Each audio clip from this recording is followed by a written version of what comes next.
The talk here is really about how can we help to reduce bias in our decision-making and drive our decisions with data. It's kind of funny because most of us are investing in companies in big, smart data, but oftentimes we haven't really applied that to our own business. And one of the hypotheses that we have at ULU is that we may be able to drive better returns using a data-driven analytic process than we can using traditional pattern matching in our decision-making. And one of the statistics that drives a lot of our behavior is on the slides, where you see that about 2.5% of all the deals that provide profit in the industry on an annual basis, they're the only deals that drive profit in the industry. That's out of 4,000 deals a year. The best firms have a little bit better statistic in that they drive about 4.5% of their investments drive about 60% of their returns. And so as an industry, we're not doing that great. And I want to say that, you know, one of the reasons I care so much about this is both trying to generate great returns for those who have invested in my firm, but in addition, I just want to make better use of the resources that this industry is given to actually foment the future, right? I think that we have a real opportunity to help drive change in how business gets done, what business gets done, who gets to do it. And if we actually don't update our pattern recognition frequently enough, we're going to miss out on great opportunities. And this business is all about those outliers, those 2.5% of the companies that are going to generate the return. But I think it's such a small percentage because we're actually not including enough other great opportunities in our process. And the reason that matters is because this is an outlier business. The power law really does apply in venture, and you can see what a difference it makes in terms of return if you're finding outlier founders, outlier companies. Sorry, my monitor keeps going out too. Excuse me.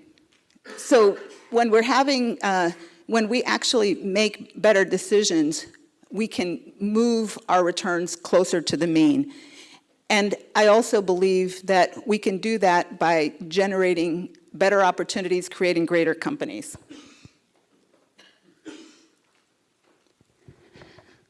One of the things that really prevents that, I think, is cognitive bias. This is a really cute picture about what happens to our brains on difference. You can see that all these things are apples, but there's something that feels very fearful, uncertain, and doubtful about the red one. And Robert Sapolsky, who's a biologist and neuroscientist at Stanford, does a lot of research about how a cognitive bias comes into existence. And the reality is that our brains are hardwired to detect difference because it may speak to danger. And that happens in our animal brain, the amygdala. It also happens in a part called the insula that actually also responds with disgust. And so one of the things that he has explained is that we can actually change some of what happens because the first response is just a visceral response that's inherent to all primates, not even just humans. The next thing that happens is that our cognitive brain becomes activated, and then we start creating stories and associations with things that are different. And one of the thoughts that he has is that it is not destiny that because we detect difference, we have to associate negative things with difference. And two of the ways in which he specifically talks about addressing difference are that we can create early and prolonged contact with difference. And when we do that, we end up building relationship and actually creating a sense of difference as individuated, as opposed to essential or associated with characteristics which are not possible for a person to change. The other thing that he says is that we must also make the implicit explicit. And that is precisely what we try to do at Ulu Ventures. We try to have a decision-making process that explicitly shows what we're measuring, that we work on collaboratively with our founders, that we share with them after the fact. So they are a part of the process, they understand what we're thinking about, what we're evaluating, and they can actually address the differences of opinions that they might have with respect to how we're thinking about their business. One of the reasons that's important is that there are research reports from places like Harvard University, and also the government of Sweden did this, where they detected that for men and women who are being interviewed by VCs, the VCs ask different questions of the men and women. They will tend to ask risk-oriented questions of the women and opportunity-type questions of the men. The thing is that women VCs are also doing this. Okay, so this is still not a question of gender being deterministic, but we have developed many social norms around what are expectations of who is a leader, who would be a good entrepreneur, and we all have to overcome some of these biases by making the implicit explicit. So this is just a diagram to show you some of the process steps that we follow at Ulu to try to make our process transparent and also to address systemic bias. And this process of decision analysis was created at Stanford University, and it's been applied in a number of industries and is best practices in areas like biopharmaceuticals and oil and gas, where often it takes a lot of time and money to develop something from a molecule to a drug that is a blockbuster drug, and also an oil well to find and cultivate it to the point where it's really generating a lot of revenue. And it turns out that those industries also have a power law characteristic. You really need a blockbuster drug to keep a pharmaceutical company in business. If you don't get one, ultimately you will be acquired by a bigger player. So initially we start off with a qualitative sort that's very traditional in venture, but the next step in the process is called a market map, and that market map is essentially a diagram of the business opportunity, the risks, and the life cycle of the company, dilution, exit multiples. It's our best prediction, given the information we have available today, of what our return will look like in 5 to 10 years. And we're looking at all of the same kinds of factors that most VCs are looking at: market risk, product risk, team risk, financial risk. And we're parameterizing that on a high, medium, low. Part of what this does is just break down measurements to a small enough number that we can actually get objective data. The other thing that it does is it removes a lot of the non-business criteria from consideration. So it doesn't matter if you're 6 feet tall and really are a great presenter if you can't actually go through an analytic approach to your business that really demonstrates a knowledge of the market that you're pursuing, the customer, how you're going to convert them, what your potential opportunities for financing are, et cetera. And we are looking at the same things for all people. And at the end of the day, we end up with something many of you probably hated in business school like I did, which is called a decision tree. I actually took the course Data and Decisions at the Stanford Business School, and I thought it was really useless. Then I ran into my partner, Clint Corver, who happened to be doing decision analysis with Professor Ron Howard at Stanford on the other side of the street, the engineering school. And he really told me about the difference there was that they were looking at this as a conversation that would help people understand where value was being created in a business and talk about it in ways that were actually predictive. And one of the things that we learned from our Fund 1 was that we made 64 investments in Fund 1. Of those investments, about 44 we used this process, and 20 we didn't use the process. Now, we thought most of the 20 were because they were so hot, they had to be good. We quickly learned that that was not the case.